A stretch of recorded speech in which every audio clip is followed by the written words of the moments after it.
My father was a grape grower and his father was a grape grower, so I got very interested. When I was at school, I started making wine as a hobby.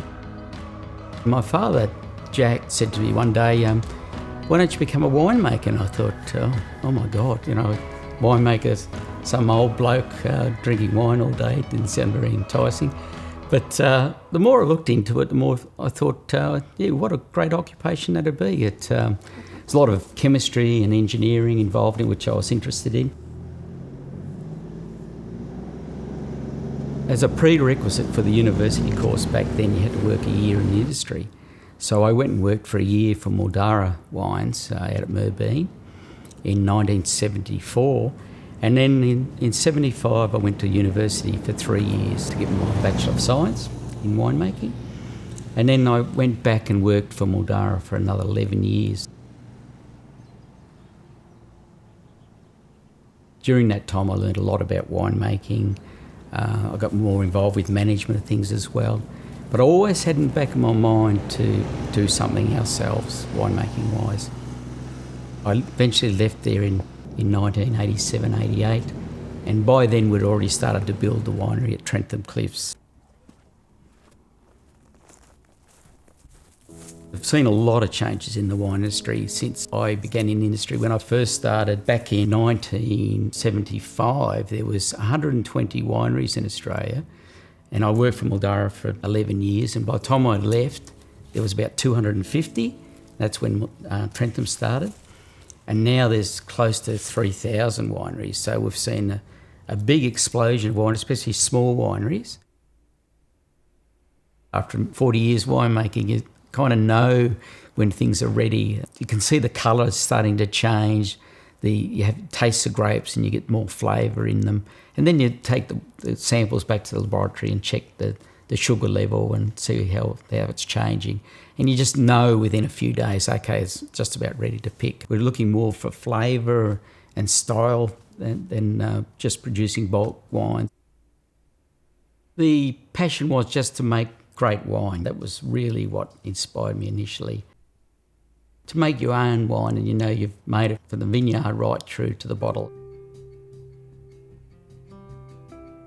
Leadership's very important. We need to encourage young kids to come into it. So I'm also the president of the local Grape Growers Association, Winemakers Association. So we try and do a lot of promotions where we can. We try and encourage students to come to wineries, have a look at what we're doing, and just to get a feel for what we're doing in the wineries.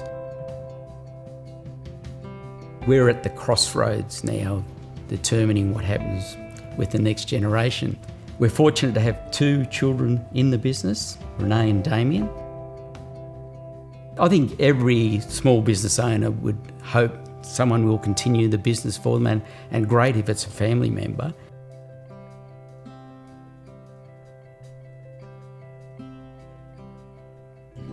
We're very proud that as a family we've been able to run a successful business and employ a lot of staff. We've got about 25 staff on.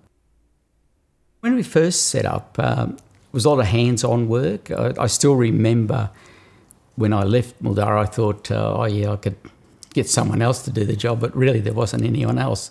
It was only Noel, myself, my brother Pat, and my father Jack doing the work. That initial period, there was a lot of hours involved, a lot of weekend work. And the first 10 years, there was a lot of work involved, more so than I thought. I still remember when I talked about leaving my old job, I was thinking I was going to play golf once a week and go fishing every weekend type of thing. But I'm still really waiting for that to happen at this stage. As time went on, we put more people on. It has become easier, that's for sure. It's been a journey, but enjoyable one. Winning the best international Shiraz for our 2005 Heathcote Shiraz was the most memorable times. Being nominated for Winemaker of the Year a few years ago, that was also a very memorable moment. Every wine show where you win an accolade and things like that, they're certainly memories that you'll treasure. Trentham Estate was initially a sheep station, settled in the 1930s, and it was only about a couple of thousand acres along the river. It was developed around 1955, mainly because of the rolling red loam hills here and the ability to pump water from the river if they needed to irrigate their vines and citrus. And it's just a lovely spot because it's right on the Murray River and lovely soil and beautiful sunny days like this. It really makes a big difference. There's nothing better than come to the end of vintage where it's been a hard slog and lots of hours, and you line the wines up on the bench and they just look fantastic. Or you go to a restaurant and someone orders a bottle of wine that you've made and you can see they're enjoying it. That really makes it all worthwhile.